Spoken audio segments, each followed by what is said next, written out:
Hello, I'm Michael Clark, your host for Meet the Farmer TV. Today we're going to PolyFace Farm and we're going to see Eggmobile version 2.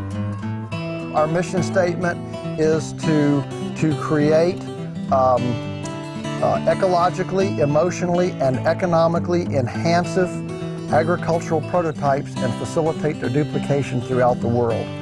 And so anything that we can do to promote these models will touch and heal one more acre, one more customer, one more farm. A multi-generational effort to heal land here in Central Virginia at PolyFace Farm. Meet the Farmer TV is made possible by Planet Earth Diversified, Melly Productions, and Leslie P. Jenkins Photography and Graphic Design, with additional support from Feast, connecting local farmers, artisan food producers, and consumers. Culpeper's Channel 21, helping to preserve the agricultural history of Virginia, and Flavor Magazine, serving the Piedmont's local food and wine culture. Hello, I'm Michael Clark, your host for Meet the Farmer TV. Today we're here in the forest, which is officially called Forrest Pig Finishing Glen. And we're here with Joel Salatin at PolyFace Farm, and we're going to find out how happy families get happy food from happy animals here at the farm.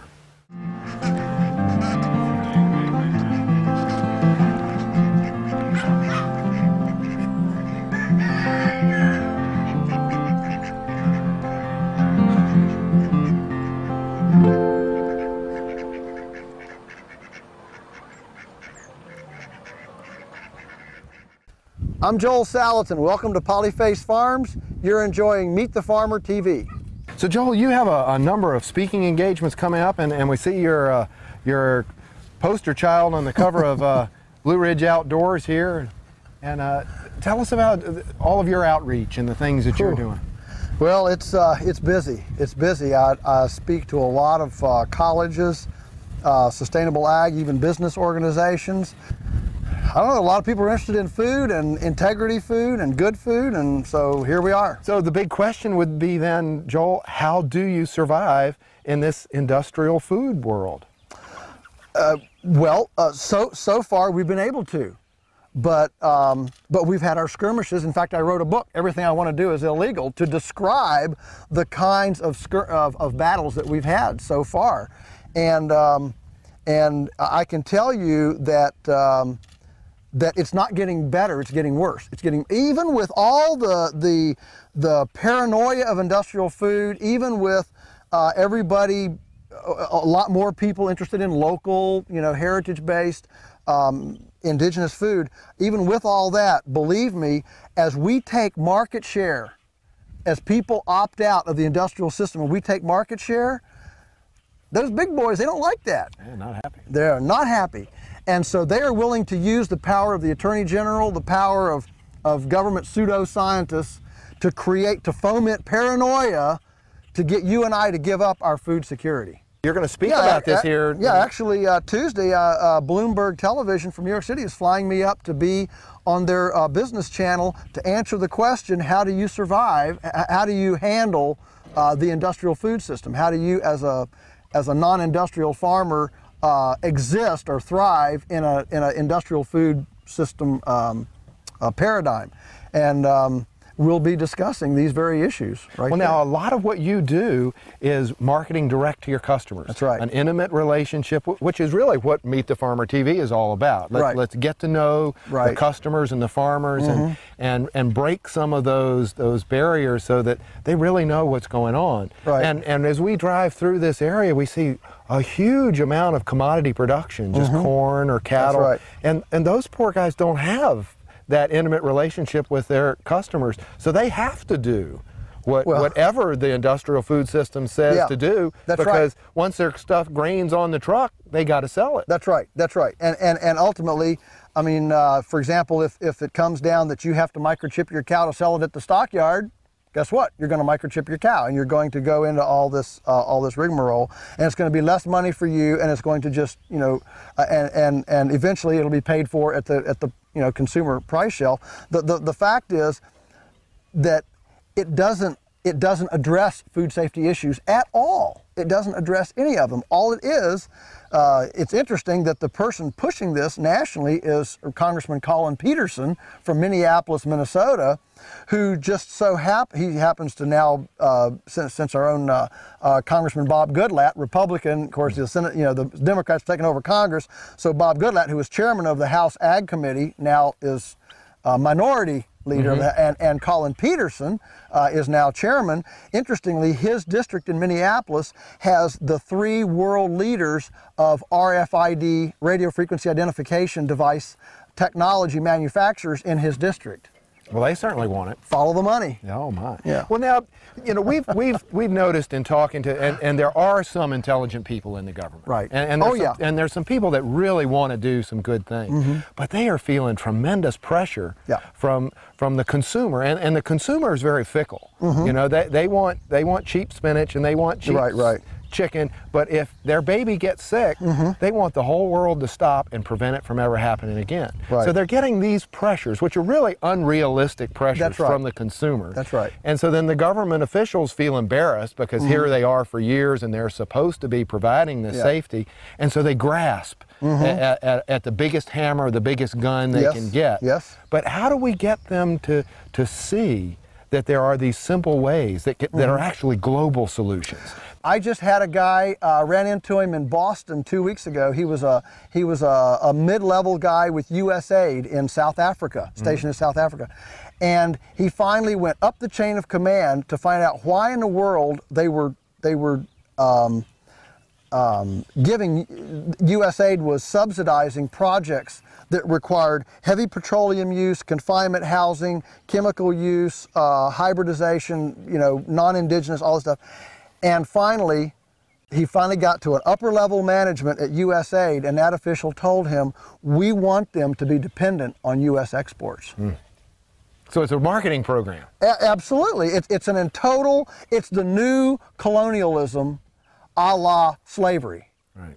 It's just more insidious, but it's the same thing couched in some sort of a pseudo-sincere view. I did a presentation in Arkansas. I had a colonel and 4 guys come over from the Army base there, listen to my presentation, and the colonel came up to me afterwards and says, you know what, we're getting ready to be shipped out to Afghanistan to do agricultural, rural, economic development. And you know what we're going to do? He said, we're going to take machines over there that those people can't fix. We're going to give them seeds for plants that they don't know how to grow and don't want to grow and don't need, that will require water and petroleum and fertilizers that they can't afford and can't acquire. He just went down this list. And he said, what we need to be doing is we need to be teaching them about root cellars and feeding their own villages and indigenous crops and permaculture and mulching and carbon, use of carbon, biomass and this sort of thing. He said, but that won't be what we do. And how many people, Americans, feel so good about the help that we're doing, So how do we change that, Joel? How do we, with this program and a million other programs like it, with one person seeing the light, another person seeing the light, and there are some wonderful projects going on around the world.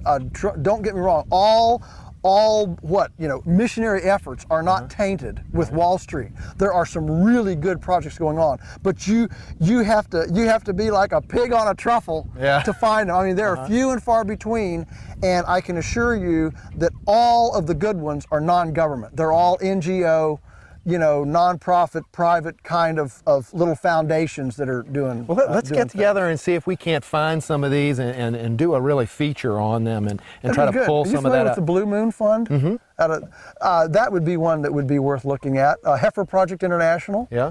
They're good. Good. I can't think of Sand Institute International. That's another one. But anyway, there are some good ones. But they're little few, tens of thousands are nothing compared to. Well, we're about to send billions of dollars to Iraq and Afghanistan and what's it, Tigris and Euphrates, the rivers there in Iraq. There is a delta there that can feed the whole country. Absolutely. And they're not doing anything with it because they don't know how and they don't have the infrastructure. And the military has hired NGOs or groups for development, and they're begging for people to come help us do something. Do you think there's some way to get in there and actually redirect some of this huge amount of effort that really is trying to help those people and get them to raise turkeys and chickens this way? Well, the road to hell is paved over with good intentions. Yeah. I mean, I guess my point is that yes, I'm confident that we can help them. I think the first thing we need to do to help, though, is to sit down and listen for a year. And that's what nobody's willing to do. Nobody's willing to go and listen any more than the Europeans who came into this valley in the 1700s, late 1600s, were listening to Native Americans who had built this wonderful herbivore bird pastoral landscape with predation, herbivores, and multispeciation and movement. They didn't, these Germans and our forebears, okay, English, didn't sit down and ask them, how did you do this? No, they brought their European plow and disc and short-term seeds and annual cropping, and ripped up the valley here, and it'll never be the same. Well, now the only really good thing that's happening right now in this crashing economy is it's no longer immensely profitable to bulldoze this field and put up a commercial sign. Yeah, that's good. So we've had for the last 10, 15 years, every farmer has had this tremendous pressure that the most profitable thing to grow is a house. Right. Yeah, it's called the final harvest. Yeah. Well, and that's what a lot of this generational thing that we've talked about, that kids were like, as soon as daddy's old enough and lets us sell the farm, we can get some money. We're out of here. We're out of here. Yeah. Now, how have you dealt with that? I mean, you've got Daniel now that's taking over, and so many people talk about how hard it is. It is hard work, but I'll tell you, I don't think we work any harder than anybody else. Well, your stock fund didn't crash last year, did it? No. I mean, all your birds are still there. That's right, the birds are there. You've got no Madoff problems. No, the customers are going off. That's right, yeah, because we invest in this. This is our whole life, this is your portfolio. Equity. This is our portfolio, and so I guess on that standpoint, I would just say that there are benchmarks of success in farming, like in any other business. And many farmers are not good businessmen. They don't run it like a business. They run it more like a ministry maybe, or something that I'm beholden to, as opposed to a business. So that stewardship and that passion for keeping nature alive and happy becomes sort of a passionate religious pursuit versus an MBA but that's part of why you make these good decisions. Yeah, because you've got that heart in it. Well, because we're ultimately, what we want to do is make decisions. Our decisions are based on we want healthier immune systems, not sicker immune or weaker immune systems. That's one. Number one, we want more dancing earthworms. If we've got dancing, copulating earthworms, everything kind of works. All right. We want more just innate health in the landscape. We want diversity. We want a better water cycle on the farm. We want to see springs run better. We want to see fewer floods, less drought. So we're building forgiveness into the landscape, because nature is not always an easy taskmaster. It's hot, dry, flood, wind, whatever. And so part of our responsibility as stewards is to build what I call redemption or forgiveness into the landscape. So we build ponds so we don't flood the Potomac during winter rainfall, and we can meter that water out in a drought in the summer and create Eden. I mean, if the amount of soil that's been moved in this Shenandoah Valley had been, instead of gone to produce corn for herbivores, which shouldn't eat corn anyway, and instead all that soil had been moved, tucking ponds in all the hills and hollers, we would absolutely be Eden here. We would be flood resistant, we would be drought resistant, and it would be a totally different situation. But instead, we turned all that soil upside down, the rain came, washed it away, and now we've got rock piles, and you know, our fertility's gone down to the Chesapeake Bay and ruined the crab. Again, all this innate luxury we've squandered. So our responsibility here is to recreate that indigenous resource wealth that was here before it was pillaged by Europeans. so really it's that fear that people have that they're not going to survive. They've got to, I mean, I've heard so many people say when they built that big chicken house or the turkey building that finally they could relax. They had a secure sense of income, and there were hassles and problems, but they didn't lose the farm. Right. And so there are people that are just so desperate to survive, and then we've got government officials that are embarrassed that they haven't protected us enough, and we've got consumers that they're being irrational in their demands of cheap food and infinite ultimate protection of nothing ever going wrong, and they never get their feet dirty. Right. At the same time that they have all of this beautiful stuff. So how do we, you're speaking, we're doing a TV show. Exactly. How do we get this really we just keep doing what we're doing. I mean, the only way what revolutions happen or changes happen is one person at a time from the bottom up. It doesn't normally happen from the top down. Top down usually is circle the wagons and protect the status quo. That's top down. Bottom up is true change of whatever. Yeah. And so I think we're doing it. Right. It just the fact that this venue even exists for us to even talk and communicate with people indicates a climate of change in the countryside that, hey, somebody's watching. Now, organic chicken's coming from anywhere in the world, from just meeting a list of practices, not really doing this holistic farming. And free range. I mean, free range chicken now, means 5,000 birds in a house with a 3-foot dirt apron around the house that they don't even set. So our concepts have been co-opted and co-opted the language. Co-opted the language. How do we keep this local from getting co-opted?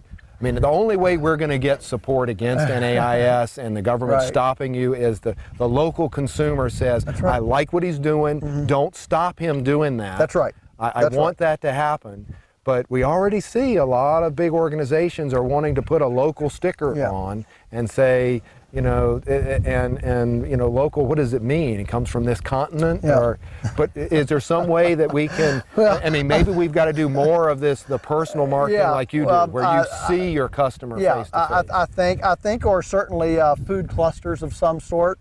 One of the values that we've created for PolyFace is that we don't ship beyond 4 hours away. And in other words, 8 hours being what you can go to, look at, and see in one day to maintain transparency. In fact, I'm not so sure that transparent is going to become the word that local eclipsed organic. And I'm not so sure that transparent is going to eclipse local. That I was down in North Carolina just lately, and there was this farm that's all about local and all this stuff, but they won't let anybody come and visit. Yeah. Well, that's not what local is about. The idea of, and it's just like organics is not about organic Twinkies. And so it may be. But it was organic corn. It was organic sugar. That's right. And it was organic cellulose that we turned into that gummy stuff. Right. So it's organic. It meets all the requirements. Right. I guess, well, and that just shows how organic is not a comprehensive term. So what happened to what we were trying to do 30 years ago? That somehow So is it so invasive, the ability of a large organization to capture a term and listen, adultery's been going on for a long time. Whether it's, we got organic adultery or language adultery. Absolutely. I mean, marketing adultery, okay? Adultery is big business, all right? And and so we're not going to be immune to that, all right? Any more than putting a backwards collar on a man makes him an honest cleric, okay? And so, so we just have to understand that that's on the ragged edge of change, that's the disequilibrium of the ragged edge of change. And we just need to enjoy it. We need to educate our customers. That's why we encourage our customers to come out, visit the farm, walk the fields, look at it. I wrote a book, Holy Cows in Hog Heaven, how to identify a transparent local farmer. And people buy them by the box and give them to their customers at farmers market. And what they tell me is, it's a little short book, it's easy read, but what they tell me is they can always tell at farmers market their customers that have read that book or not. Mm-hmm. They get it, okay? Mm-hmm. And that's what I wrote it for. It's a quick, you can read it in a couple hours. It's cheap, and it's a way. It's just another little piece of ammunition in my belt that I've tried to create in order to punch through this ignorance, this presupposition, this duplicitousness, the duplicity of people to just accept language adultery at face value instead of going and checking it out. We can't get everybody out to PolyFace to see it in person, but we can provide this video and people can see some of the things. That's right. So let's see some more of the happy animals and the faithfulness. That sounds great. Let's do that. Hey, pigs. Hi, pigs. How are you, pigs? How you doing? How you doing? Huh? How you doing, pigs? All right, so these are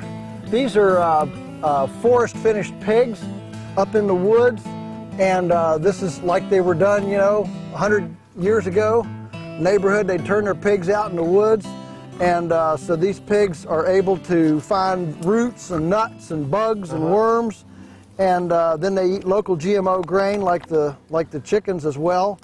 But they're eating a lot of these weeds and the forages and creating temporary disturbance that actually brings these indigenous grasses back to simulate. This is simulating the temporary disturbance that a 2 million head herd of buffalo would have done as they moved through here, hunted or predated. Yeah. And it's this temporary disturbance that creates the germination and the ground for higher successional species. And so the alternative to this would be a feedlot where this disturbance would be down to where nothing's growing and it was just a pollution site. That's right. That's right. Or a confinement factory on slatted floor with a slurry pit underneath, and a big tank. where the pig can never express its pigness, by rooting and by doing its innate stuff. Yeah, they look pretty happy out here. Is this like nap time in the pig forest? Yeah, we're in the middle of the day and they're enjoying afternoon nap. These are happy pigs, and they're fully expressing their pigness by being able to root, eat, and be in a natural pig habitat. The point is that in our culture right now, our Western linear, reductionist, Greco-Roman, disconnected, fragmented, systematized. It's all about maximize density. Yes, all type of culture. We simply view these pigs as an inanimate pile of protoplasmic structure to be manipulated however cleverly hubris can imagine to manipulate it. So you're not growing your own liver or second heart or something? No, and I would suggest that a culture that views its plants and animals from that type of disrespectful, manipulative standpoint will view its citizens the same way, and other cultures. Whoa. And we want a pig that'll put some fat on, because the taste is in the fat. And when the fat is based on salad, the fat is a totally different profile, saturated, polyunsaturated, and unsaturated. Really? It's a totally separate, different profile than just, grain-based fat, starch-based fat. So, yeah, there's a tremendous amount of difference. Riboflavins way higher. You even get some conjugated linoleic acid. Of course, with the eggs, the omega-3, omega-6 balance is correct. So all these things are. And we were talking about science. Balance. Are you doing some research? We've had some stuff tested at labs, and it's remarkable. I mean, the amazing thing is that it's so far different from what the labs are used to that sometimes the needle goes off the paper. You know, like when it's measuring They're something. not calibrated for that range. Yeah, not calibrated for that range. It's pretty amazing. So yeah, it's a lot of fun. So tell me what's happening here where they're doing this disturbance that you're talking about. That's yeah. Well, that's the whole really maintaining your forest. That's right. Actually, this temporary disturbance actually renovates and freshens up the forest floor, so that there's more active decomposition, more carbon sequestration, more soil building, and actually a more diversified floor covering of plants, a more diversified than there would be if it were just a leaf duff. This is my food. That's good outtakes. Because just ate the strap. That's great. because just a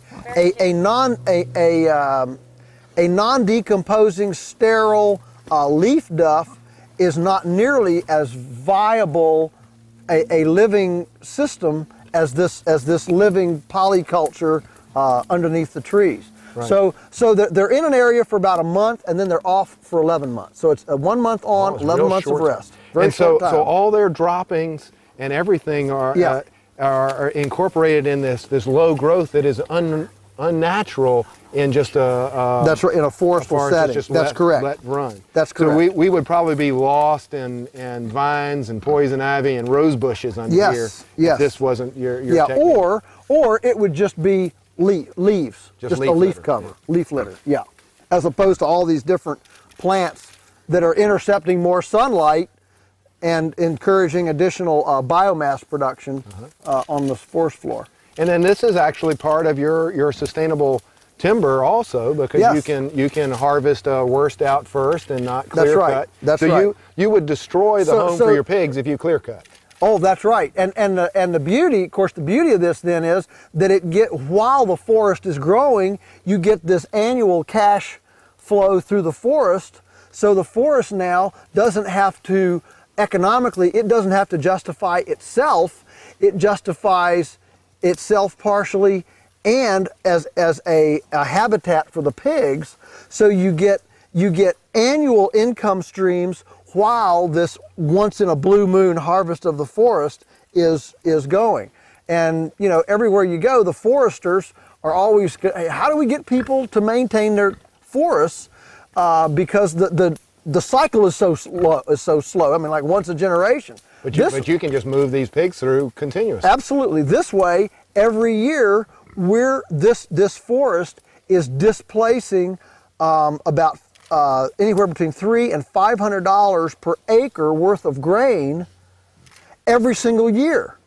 So even though they're only on 1 month a year, that's displacing hundreds of dollars per acre of grain. Suddenly, that acre of forest is generating, you know, $300 a year every single year, while it's actually encouraging the tree growth because it keeps it clean and you know, bug-free around the root collar.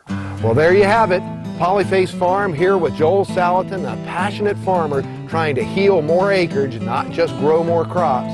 And you've watched another Meet the Farmer TV.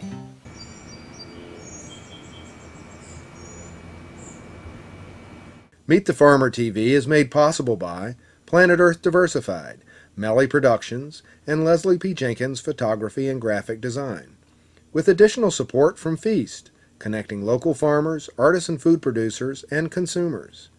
Culpeper's Channel 21, helping to preserve the agricultural history of Virginia, and Flavor Magazine, serving the Piedmont's local food and wine culture.